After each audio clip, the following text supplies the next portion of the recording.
mooy li ma doon wax sànq. Peut-être Amadou Ba il a la malchance peut-être de ne pas être aimé non nañu waxante dëgg de ne pas être aimé par tout l'appareil de l'APR sérieusement je ne dis pas qu'il n'est pas aimé par l'appareil mais par tout l'appareil parce que bu ñu xoolee parce que man je pars juste du factuel man j'aurais été à la place du président de la République je ne peux pas choisir un candidat pour ma coalition un ministre de la République toog ci télé di ko wàcce boo ko wàccee jour boobu yow da ngay wàcc ministre parce que on a vu Mame Mbaye Niang attaquer le premier ministre Amadou Ba. Il est libre. Mais su boobaa tam est-ce que am nañu non je veux dire c'est-à-dire que ne serait-ce que par un soutien pour une question de soutien moral pour une question de soutien moral parce que quoi qu'on puisse dire dans Benno Bokk Yaakaar il y a des ténors bon je ne peux pas prédire de ce qu'ils représentent politiquement en termes de poids mais il y a quand même des ténors qui sont partis on peut mun ne xaw ma lu ñuy représenter nag électoralement bu ñu demee ci élection ci la ñuy mën a xam exactement quelqu'un comme Mame Boye Diao il est parti quelqu'un comme Aly Ngouille Ndiaye il est parti quelqu'un comme ministre Boun Abdallah Dionne il est parti et ce sont des gens ñoo xam ne ils étaient dans l'appareil donc dem nañu pour moi politiquement loolu et même un temps soit peu même lu mu tuuti ne leen wàññil ñetti voix. Alors voilà la réponse loolu c'est simple comme ni ma ko waxee ils sont libres parce que loolu day prouver tout simplement que la coalition Benno Bokk c'est une très grande coalition te ñoom bu ñu fàtte bu ñu doon dem élection législative ñoom ak wàllu ñoo àndoon en fait ñaata voix la ñu am tey en fait boo xoolee appareil Benno bi kese on a un électorat de 1,5 million minimum de voix tey quel que soit tey départ yooyu noonu yëpp ñun vraiment dafa am tey des électorats qui sont propres à Benno Bokk Yaakaar te tey boo xoolee tey conjoncture tey tous les leaders sont en train de s'activer à la base te ñun loolu lañu sant dem waxtaan ak sénégalais yi tey tegal leen suñu projet de société exposer leen suñu programme parce que tey en fait le président Amadou Ba il a un programme en fait comment dirais-je qui est riche en fait dans son ensemble. Amadou mooy Macky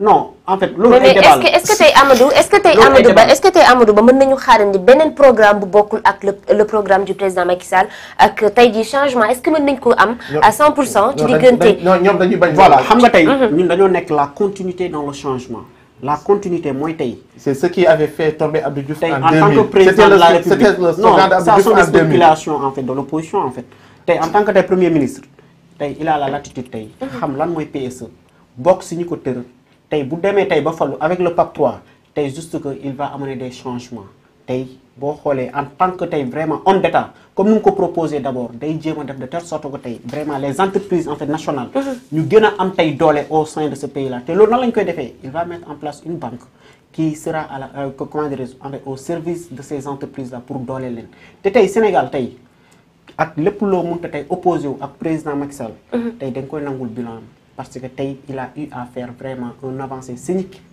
significatif dans en fait le plan des infrastructures il a tant en fait fait te tey boo xoolee tey en fait dans le plan de la souveraineté interne tey boo xoolee tey beaucoup de pays de la sous-région tey en fait Sénégal la ñuy jëlee exemple quoi très sincèrement loolu moo waral tey suñu fourniture en énergie tey ñu koy vraiment en fait quoi de exporter quoi de vers d'autres en fait pays de la sous-région parce que la production interne était à 1700 comment dire en fait kilowatts par en fait par mois avec 30% de solaire actuellement on est à 2000 mégawatts te loolu ce sont des avancées en fait significatives du plan Sénégal émergent parce que tey boo jëlee tey tous les aspects bi nga xamante ne plan Sénégal émergent loolu la tënk tey on a eu à faire des avancées notoires sur ça te tey le premier ministre en tant que tey porte-étendard de ce projet là day ñëw vraiment mu indi des améliorations te mu jéem a xool carrément nan lañ koy améliorer pour que sénégalais ñu mën si en fait gën a gis seen bopp.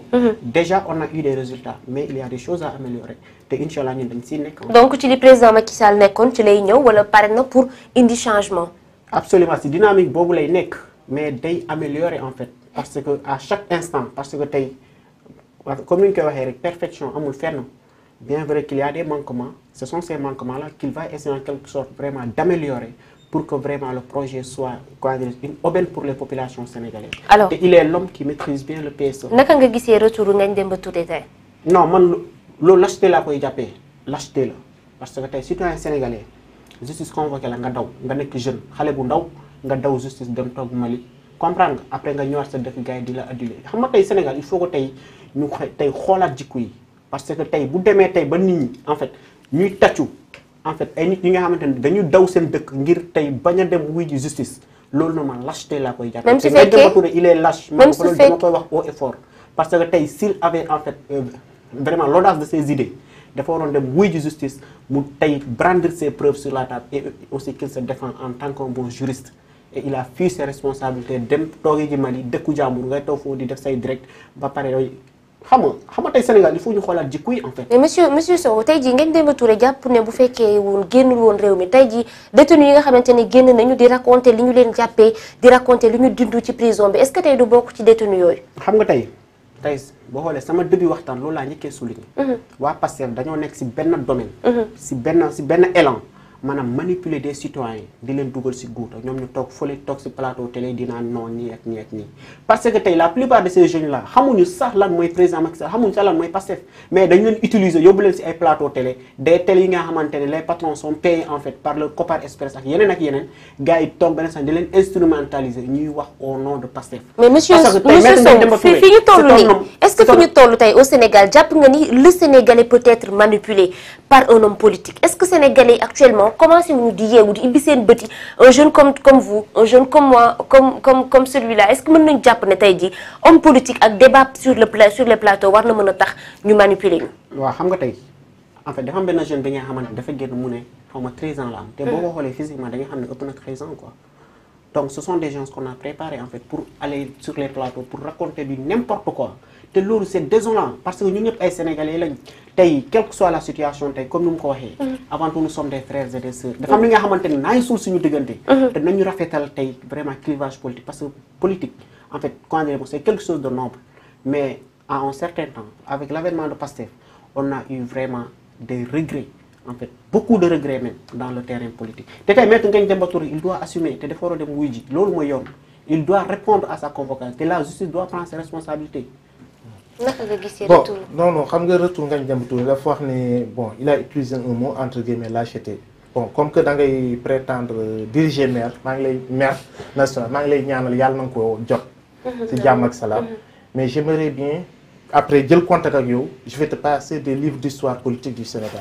Non, j'aimerais bien parce que je suis enseignant à l'université. J'enseigne à l'université. Je fais des livres d'histoire, de l'histoire politique du Sénégal pour nga xam lu bari quoi.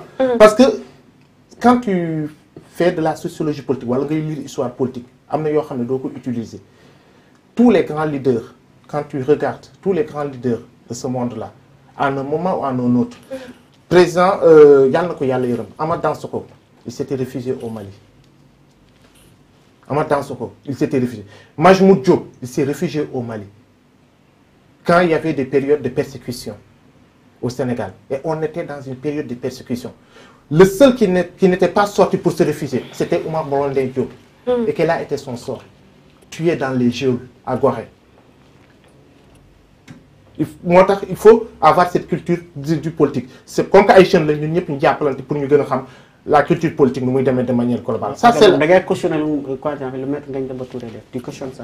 Pour le fait qu'il sorte du pays. Oui. Je le cautionne. Le fait qu'il fuit en fait. Qu'il fuit à la répression. Je le cautionne. Non, on lui a juste convoqué à la justice. Non, dañu convoqué. Non mais citoyen lu muy daw. Non. Non, xam nga da nga ne pourquoi il a fui? Parce qu'il fuit la répression. Et xam nga am na un combat am na fooy toll ah il faut savoir être stratégique pour mener et gagner ce combat-là. Et Ngagne a été stratégique pour mener et gagner ce combat-là. Il a été stratégique. Et tous les grands hommes ont à un moment été stratégiques. Si De Gaulle n'avait pas fui la France pour aller en Angleterre, la France serait toujours sous le joug nazi. C'est pas de la lâcheté, c'est de la stratégie. C'est pourquoi je parle de culture politique sur ces questions-là. Maintenant, le retour de Ngagne Demba Touré, comme le retour de beaucoup de Sénégalais. Ñun ñëpp toog xam nga parfois gars yi dañuy naan les jeunes sont manipulés les jeunes xam nga man damay toog ma ne malheureusement les Sénégalais parfois on parle des Sénégalais mais ñun les hommes politiques de manière globale on ne connaît pas encore la mentalité ou la psychologie du Sénégalais lambda. Le Sénégalais lambda bu ñuy gis ñu jàpp ne ñun ñu ngi koy manipuler. Il est en avance sur nous daf ñu rawee lu bëri. Bien sûr. Sénégalais lambda bi il est en avant xam nga fan ma koy xam. Sénégalais moo nekkatul fii sax ñu koy nax yow tamit monsieur Sow ndax waxuñu loolu. Dynamique boobu lañ non le Sénégalais lambda il est en avance sur nous. Parce que pourquoi? Parce que ñun dañoo jàppoon ñun les hommes politiques dañoo amoon benn paradigme maanaam nu ñuy lire affaire yi mooy lan mooy ñun dañoo amoon benn discours unidirectionnel politique politicienne. On avait un discours unidirectionnel. Il y avait les médias mainstream. Yo xamné mom la gars doon lu pour bombarder les gars avec les informations. Mais les les télé qui poche gars ils savent ce qui se passe. C'est-à-dire que les gens da ngay togal ñom ngay wax nga japp ni ki sama benn mbokk baykat la wala sama benn mbokk samkat la xamul len. Ça va, il t'explique la géopolitique mondiale. Wax la tous les gens yow mi nek sax nek ci géopolitique mo lay gëna xam affaire yi. Donc pour moi ce Sénégalais là, c'est pas un Sénégalais qu'on peut manipuler. Les Sénégalais yoy nak ñu japp ni ñu manipuler xam nga man dama am chance dans le cadre de mon travail. Souvent damay dem dans beaucoup de jours au Sénégal. Presque amul fuma dul dem. Amul fuma dul dem. Même ce jour souvent j'y viens. Tambacounda je connais très bien. Zone Koussanar, Ndoga Babacar, Sinthiou Ala Sinthiou, zone yep dama fay dem. Parce que c'est dans le cadre de mon travail. Mais damay dem fekk ni ñoo xamné tu les trouves dans des villages. Da yaakaar ni nit ñi xamuñ. Sa way man mi fay ñew yenn say lu xew ñom koy informer. Parce que peut-être pour raison professionnelle, j'ai pas le temps parfois de m'informer sur certaines choses. Mais ñoo moy informer li ak li xew. Da ngay def analyse, ñu def analyse yow sa bop nga xamné yow ya am tort. Très bien. Alors pour dire au niveau. Et ça, c'est pas une question